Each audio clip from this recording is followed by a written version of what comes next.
গুটি আলুৰ ভাজিৰ সৈতে এটি সুন্দৰ ৰেচিপি আপোনালোকৰ মাজলৈ আগবঢ়ালোঁ। নমস্কাৰ বন্ধু বান্ধৱীসকল, মোৰ নতুন এটি ভিডিঅ'লৈ সকলোকে পুনৰবাৰ স্বাগতম জনালোঁ। আৰু এনেদৰে গুটি আলু ভাজি খাইছেনে কেতিয়াবা? হয়তো বহুতে খাইছে আৰু বহুতে খোৱাও নাই। আৰু প্ৰথমতে মই আলুখিনি ধুনীয়াকৈ ধুই ল'লোঁ আৰু ধুই অকণমান মই সিজাই ল'ম আৰু নিমখ দিলোঁ অকণমান। আৰু এইখিনি দেখিছে নহয়, আলুখিনি সিজোৱা হৈ গ'ল। আৰু একেবাৰে যিখিনি সৰু আছিলে সেইখিনি মই ফালি নল'লোঁ আৰু অকণমান ডাঙৰ চাইজৰখিনি ফালি ল'লোঁ। আৰু অকণমান আদা নহৰু বটা, অকণমান জিৰাৰ গুড়া আৰু জলকীয়াৰ গুড়া, ধনিয়াৰ গুড়া, এই গোটেইখিনি মছলা আৰু যিখিনি দিব পাৰি গোটেইখিনি দি দিলোঁ। আৰু এইখিনি যে দেখিছে, এইখিনি মই ঘৰতে বনাই লোৱা মছলা আৰু খুব ধুনীয়া হৈছে মছলাখিনি। আৰু এতিয়া ইয়াত 3 চামুচ মই চাউলৰ গুড়ি দিম।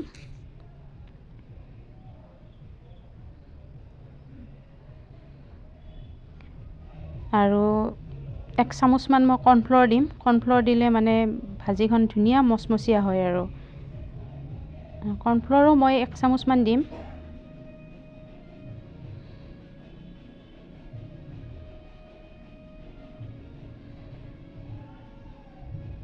আৰু গোটেইখিনি বস্তু মই আন্দাজ কৰি দিছোঁ আৰু আলুৰ পৰিমাণ অনুযায়ী। আৰু এইখিনি মই খুব ধুনীয়াকৈ মিহলি কৰি ল'ম।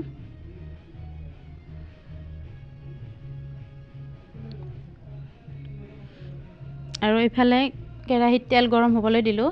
আৰু এইখিনি মই চফলা তেল ব্যৱহাৰ কৰিছোঁ। ৰিফাইন, যিকোনো ৰিফাইনত ভাজিলে ভাল লাগে আৰু এতিয়া আৰু বেলেগ একো নাই, মাত্ৰ আলুখিনি ভাজিলে হ'ল।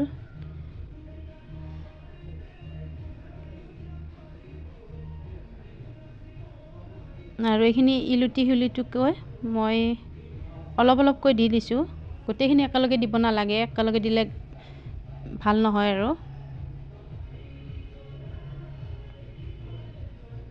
আৰু প্ৰথমখিনি নমাই লৈ এয়া পিছৰখিনিও হ'ল।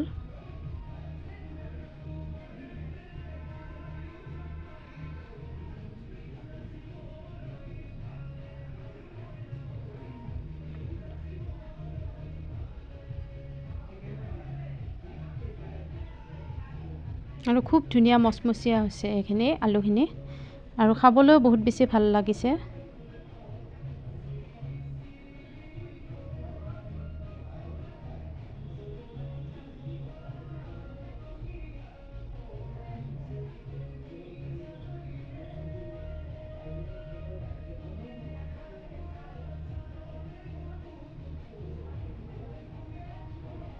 আৰু এই আলু ভাজিখন একদিন মই নিজে এনেই বনাইছিলোঁ আৰু ভাজিখন মই নিজৰ আইডিয়াতে বনাইছিলোঁ। ভাল লাগিছিল খাই, সেইকাৰণে আজি আপোনালোকৰ ওচৰত শ্বেয়াৰ কৰিলোঁ।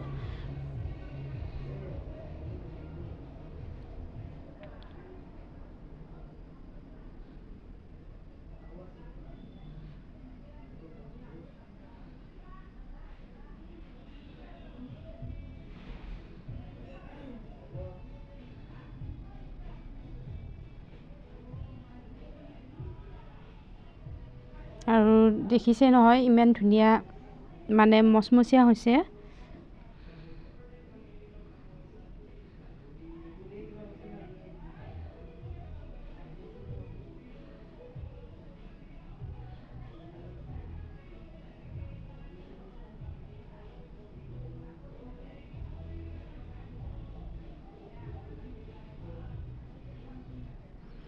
আৰু আলুখিনি মই ধুনীয়াকৈ নমাই ল'লোঁ।